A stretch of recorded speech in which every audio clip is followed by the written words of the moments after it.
Muy bien, y continuando con nuestro programa sabatino Discapacidad Perú, vamos ahora, tenemos ya en la línea telefónica al doctor Jorge Balbín Cóndor, quien es el responsable y coordinador del Frente de las Personas con Discapacidad y Familia del Perú. ¿Cómo está, doctor Balbín? Buenos días y bienvenido a nuestro programa Discapacidad Perú.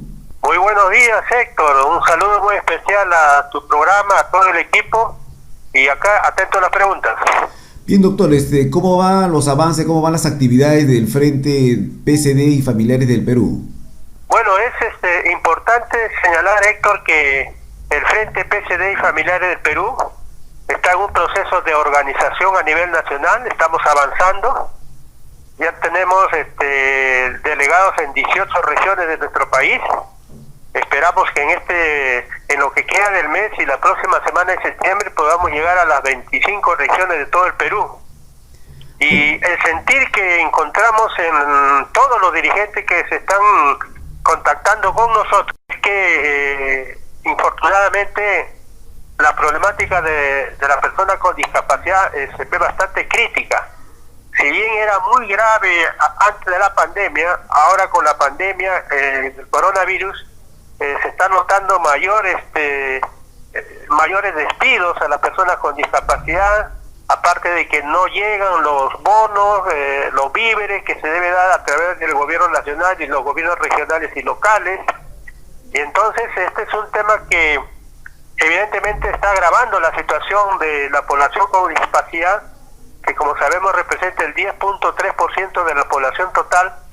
De una población de 33 millones, estamos hablando de 3.400.000 personas en estos momentos que se encuentran en situación de pobreza y extrema pobreza. Seguimos avanzando nosotros en este proceso de organización nacional. Estamos convocando a los mejores dirigentes, a las asociaciones representativas de las diferentes localidades para sumar esfuerzos, porque la única alternativa para defender nuestros derechos y hacer que se cumplan es que tengamos la unidad. Es decir, la unidad en la diversidad, reconociendo que hay diferencias entre nosotros. Sin embargo, el objetivo central es poner en la agenda pública la temática de la discapacidad y del adulto mayor en el conjunto de las poblaciones vulnerables de nuestro país. Doctor, ya tenemos nuevo gabinete, tenemos dos ministros que están trabajando a favor de la temática de discapacidad. Por un lado está el Ministerio de Desarrollo e Inclusión Social y por otro lado está el Ministerio de la Mujer y Poblaciones Vulnerables. ¿Qué le espera a la comunidad con discapacidad con estos dos nuevos ministros? Tenemos la esperanza nosotros, los nuevos ministros pues cumplan con una función importante, que hay un enorme déficit en la atención de nuestra situación actual y de nuestros hermanos con discapacidad en todo el país, ¿no? Conocemos a la ministra de la Mujer, a la doctora Rosario Sacieto. Es una persona muy comprometida con la temática, una persona muy humana, pero esperamos que ahora como nueva ministra de la Mujer desarrolle una labor más profunda en nuestro tema, ¿no? Y por el otro lado, evidentemente la situación crítica por la cual atravesamos dificulta muchas veces la atención del gobierno nacional, pero yo creo que con el esfuerzo de las autoridades, con el trabajo conjunto de la sociedad civil, de nuestras organizaciones, con el sector privado y el sector público, unidos, esperamos que podamos vencer. Yo estoy seguro que vamos a vencer esta pandemia y otras que se presenten. La situación es muy crítica, pero como decía Jorge Basadre, el Perú es más grande que sus problemas, y en ese sentido estamos caminando. Al respecto, Héctor, quería informarte, mira, por ejemplo, ¿qué estamos haciendo concretamente? Tres aspectos. Uno, en la última sesión que hemos tenido el pasado miércoles, hemos aprobado nosotros elaborar el Directorio Nacional de Personas con Discapacidad. Un directorio nacional que agrupe a los profesionales, a los técnicos, a los trabajadores con discapacidad y a los familiares cuidadores. Este es un elemento adicional que estamos poniendo nosotros. ¿Para qué? Para que este documento lo podamos enviar al Ministerio de Trabajo, al Ministerio de la Mujer, al Ministerio de Desarrollo e Inclusión Social, la CONADIS, a servir, es decir, a todas las instituciones que tienen que ver con el trabajo, para que sepan que hay profesionales, técnicos, trabajadores, familiares cuidadores que evidentemente tienen las competencias necesarias para poder cumplir una labor tanto en el sector público como en el sector privado. El segundo punto que estamos trabajando, Héctor, es Con respecto, en estos momentos en el Congreso hay 16 proyectos de ley que buscan modificar la ley actual, la 29973. Y nosotros hemos elaborado, como frente, hemos elaborado un proyecto de ley, lo vamos a presentar al Congreso, en la cual tiene elementos muy importantes para nosotros, en el sentido de que cubre vacíos de la actual ley 29973. Por ejemplo, estamos incluyendo de que CONADIS, que es el Consejo Nacional para la Integración de las Personas con Discapacidad, se denomine inclusión, es decir, Consejo Nacional para la Inclusión de la Persona con Discapacidad. Pareciera que juega un término, juego de términos, pero no es así. Cuando hablamos de integración, hablamos de que la persona con discapacidad se integre a una ciudad tal como está. En cambio, cuando hablamos de inclusión, hablamos de que la persona con discapacidad busca y encuentra en una ciudad ajustes razonables, rampas, semáforos sonoros, es decir, elementos que le permitan que se incluya a la sociedad.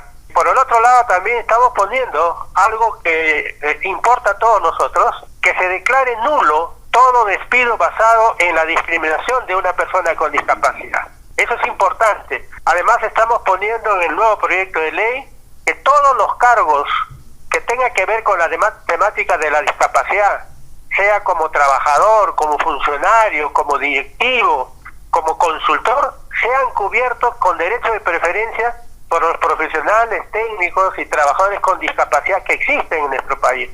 Porque lamentablemente vemos que hemos perdido espacio.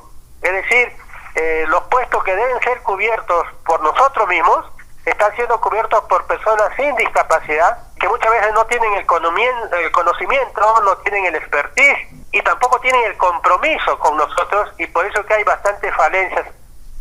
¿No?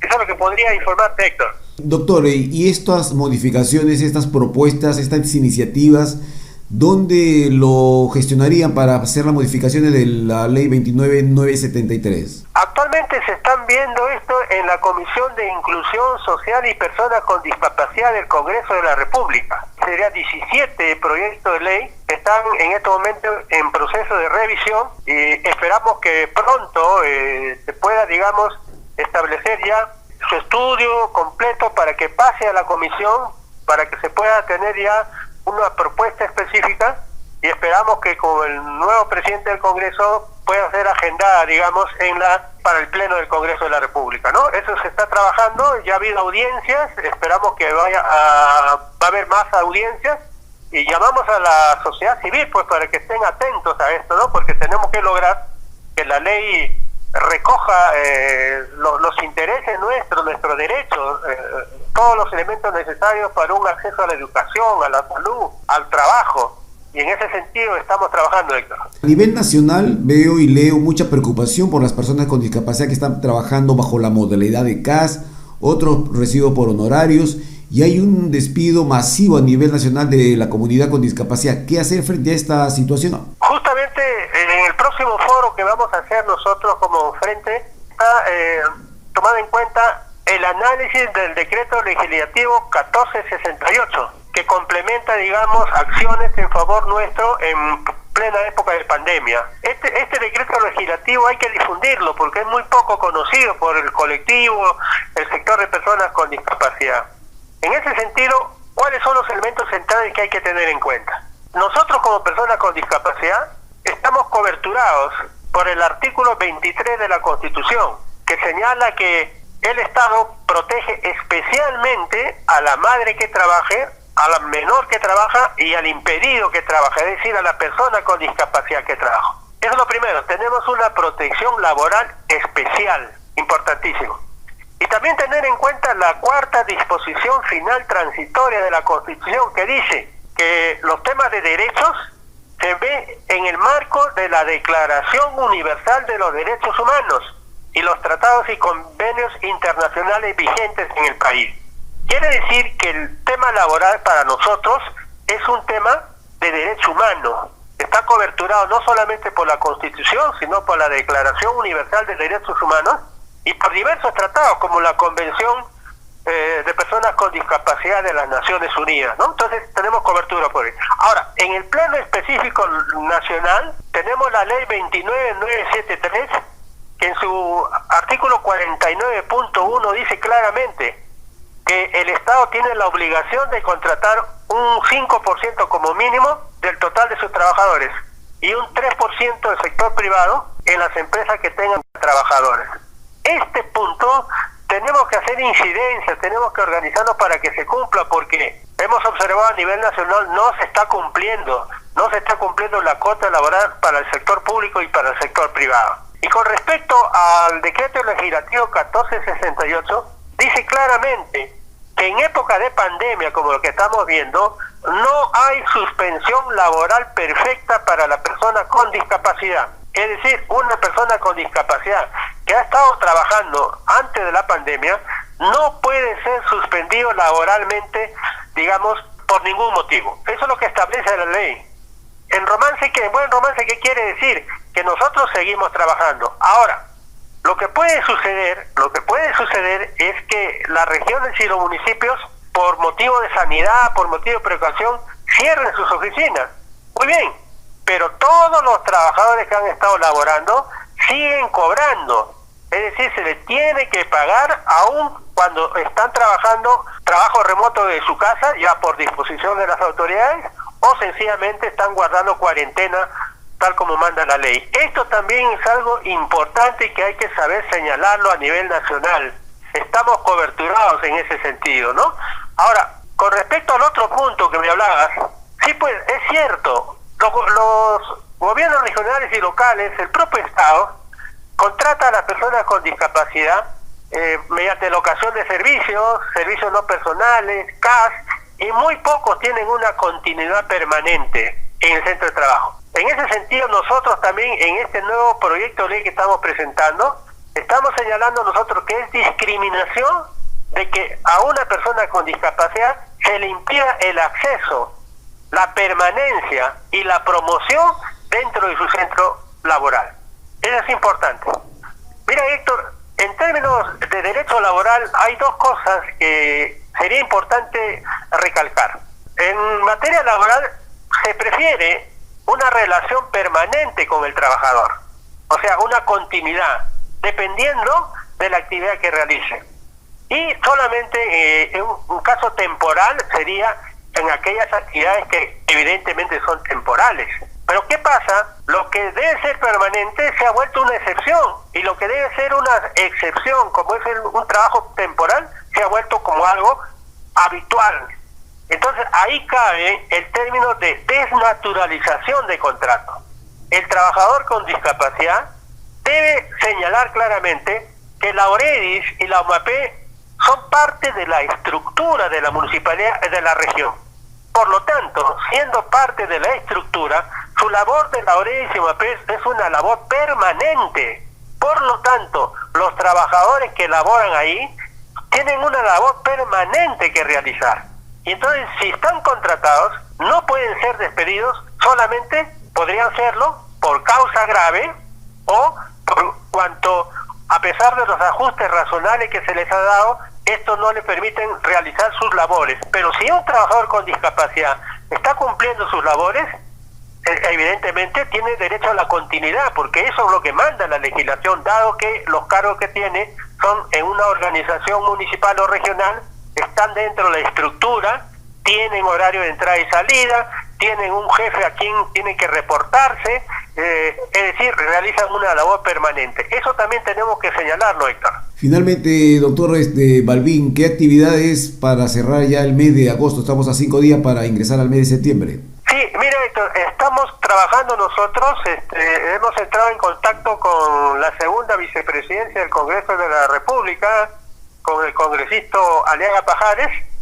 y estamos programando para la próxima semana, debe ser los primeros días de septiembre, vamos a realizar una audiencia pública con la participación de dirigentes de todo el país, para que podamos expresarle al congresista y al Congreso en su conjunto la situación actual nuestra problemática y en especial nuestras propuestas, porque ya debemos pasar también del lado de solamente criticar, señalar lo que tenemos, nuestra deficiencia, sino que nosotros tenemos que también plantear soluciones al respecto, proponer ideas, proyectos, propuestas que justamente vayan en el marco del cumplimiento de la legislación nacional. Yo creo que, Héctor, en el Congreso tenemos a don Manuel Merino de Lama, un presidente comprometido con la temática de la discapacidad, abierto al debate, abierto a escuchar, y creo que hay una buena coyuntura en el Congreso de la República. Esperamos que esto pues se cristalice en una ley nueva que modifique diversos artículos, ¿no? Diversos artículos en el cual podamos incluir a las personas con discapacidad, a los familiares, cuidadores. Estamos planteando también el mejoramiento del nivel de registro de personas con discapacidad. Estamos hablando sobre el derecho al trabajo, la nulidad de todo despido del trabajo basado en discriminación de personas con discapacidad, y como te decía, que los cargos públicos que tengan que ver con la discapacidad deben ser asumidos por personas con discapacidad, por supuesto con conocimiento y competencia del caso, deben ser asumidos por ellos, porque nosotros conocemos y sabemos nuestra realidad y estamos comprometidos en solucionar nuestra problemática. Muchas gracias, Héctor. Un saludo a todo tu público, a todo tu programa. Muchas gracias.